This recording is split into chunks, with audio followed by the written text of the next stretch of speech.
Hello there, it's Jessie here. Welcome to the channel. Let's go. I haven't got much time today. I'm getting straight into it. I'm nervous. I'm going on a date with a friend who likes me, just doesn't want a relationship.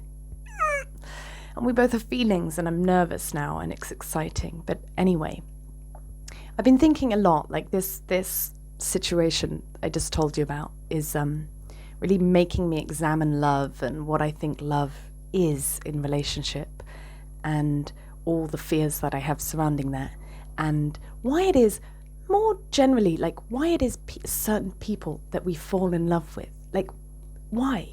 It's not everyone. You meet people every day, but then you meet someone, you fall in love with them. Why?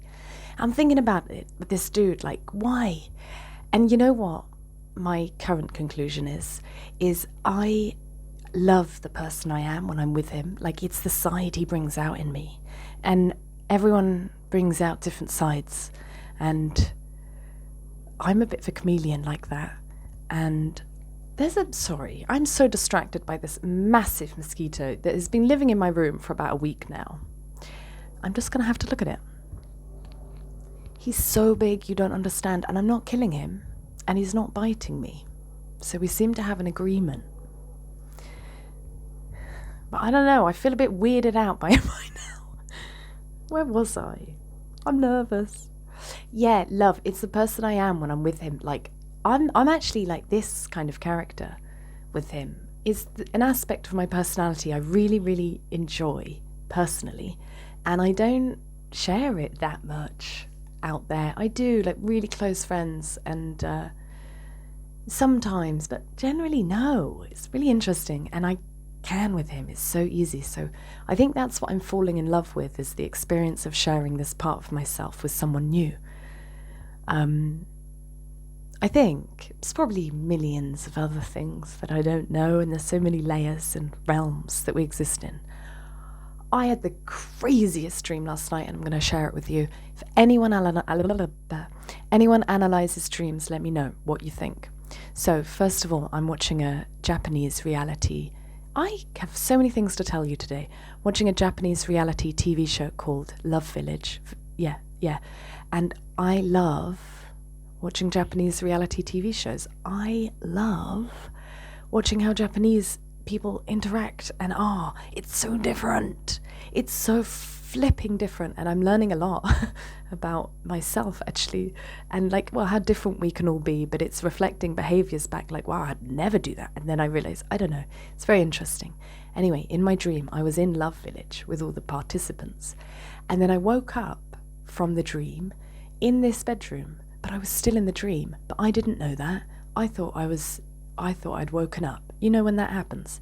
So I was in this room, and there was another woman there called Patricia, and we seemed to know each other really, really well. She was like ordering, like tidying things up and cleaning and stuff. And in my head, I was like, who on earth is this woman? But we were interacting with each other, and I was like, I was playing it cool, basically. I didn't want to admit straight away that I didn't know who she was. And so I decided to start playing a game with her, like a hand clap game, to buy myself time. Then I go downstairs and I meet a housemate who is some dude on TikTok. If anyone's on TikTok, he's the guy that like speaks in the mirror, and then he zooms in and he's like, come here a little bit, come here a little bit. That guy was my housemate. And I remember thinking in the dream, this guy's not my housemate. What the fuck's going on? And there was a little bit of beef between Patricia and this guy. And anyway, I'm just observing them in the kitchen, like doing the thing. And then at some point, I can't remember exactly what I said, but it was something like, who are you? Like, what, I basically asked them a question to get answers for the situation. Like, I didn't know what was going on. And they both look at each other like, you're back. And I'm like, what the fuck? And they were like, you've been gone a year and a half. Like, this is why Patricia's here as your full-time carer. And I'm like, okay, what? And then I asked them, I was like, do you guys like each other? And they were like, no. And then the guy speaks up. He's like, we don't like each other, but we tolerate each other. And then I'm filled with this like overflow of gratitude. I start crying in the dream, and I'm like thanking them, like, thank you so much for overcoming your differences and tolerating each other for me. So Patricia could care for me, you live here. I was just like, thank you so much, guys, for doing this for me, for taking care for a year and a half. Like, what the frick? Anyway, then Patricia starts crying, and she's like, thank you for your gratitude. And then I wake up. And I realize it was all a dream. Or was it? And then I feel like this lurching in my stomach, like things being pulled out. And I'm like, I'm scared, actually. I woke up in the middle of the night. I was scared. It was like a nightmare. And then for 30 seconds, and then I realized, oh, it's just a dream. I don't have Patricia as a full-time carer. I haven't been gone somewhere for a year and a half, or have I? I don't live with this dude that has to tolerate my full-time carer. Weird. And actually, I forgot to say, at the end of the dream, when Patricia's really crying, another aspect of my consciousness comes into the dream, and because I'm afraid, something starts making me feel afraid. And I've done this a few times in dreams where another part of my consciousness comes in, and it's like, you know what to do. And what I do is I breathe into my heart and burst out the light. Like I breathe, use the breath to access the light in my heart, and that's what woke me up. And I've done that quite a few times in dreams when I'm really, really scared. It's like something reminds me, like, you know what to do, and I come out. What the flip? Any explanations? I have no idea. Other than it felt so real that I felt like it must have been a reality somewhere else. And I hope I did the right thing. That was like my feeling of waking up and running away was like, did I do the right thing? It felt like I didn't. And I don't know, I know a few of you have like commented about being in the astral realms before. Now, I found out about astral travel when I was 20 or 21, living in Ecuador, and I got really obsessed with it. I was like, I want to astral travel. You know, I did like courses, I like downloaded PDFs and stuff, and would like every night do these practices to try and astral travel. Never worked, not at all. I am so bound to this body consciously. At night, I am almost certain, I think we all do. I think we all astral travel at night. That's why we have no consciousness. So we can leave the body for sure. But I never remember it, which is annoying because I'm kind of obsessed and I want to go fucking travel the solar system. But I can't, and I don't remember it. But last night's dream was like, maybe I remembered. Maybe I don't want to go there. It's weird. It's confusing, isn't it? Look, little Jessie's consciousness limited is, maybe that's why maybe I couldn't handle it. You hear that, Jess? We ain't ready. Yeah, it was quite scary. Oh, maybe I need to become a bit more robust in the ethers. Anyway, Love Village, dream, date, feeling nervous. But what I really wanted to jump on and share today was one thing quickly, is when I learned something really beautiful about myself today, and I'm going to share it with you. If I can bloody remember it. This was the whole point of press record. Oh yes, it's my little secret mission. Okay, so I'm launching an online business, guys. I do that because it's just so not me. Anyway, I'm quite good.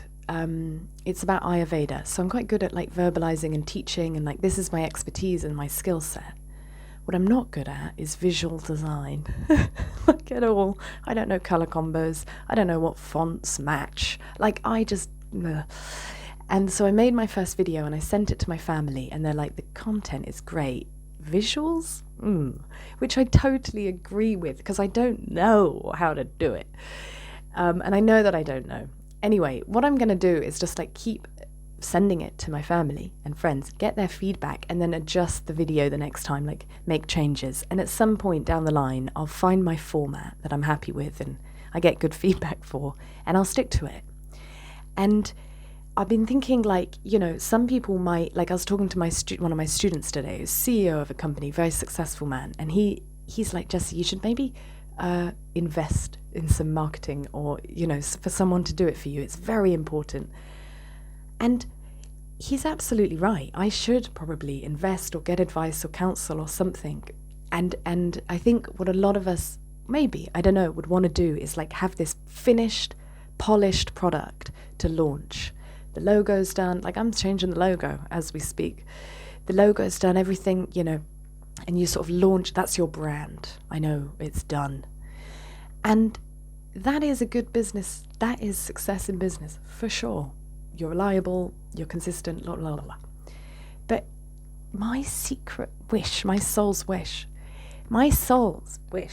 doesn't care about being successful at business. Her secret wish is do it, make mistakes, turn up a bit haphazard and sloppy, and let people witness the progress.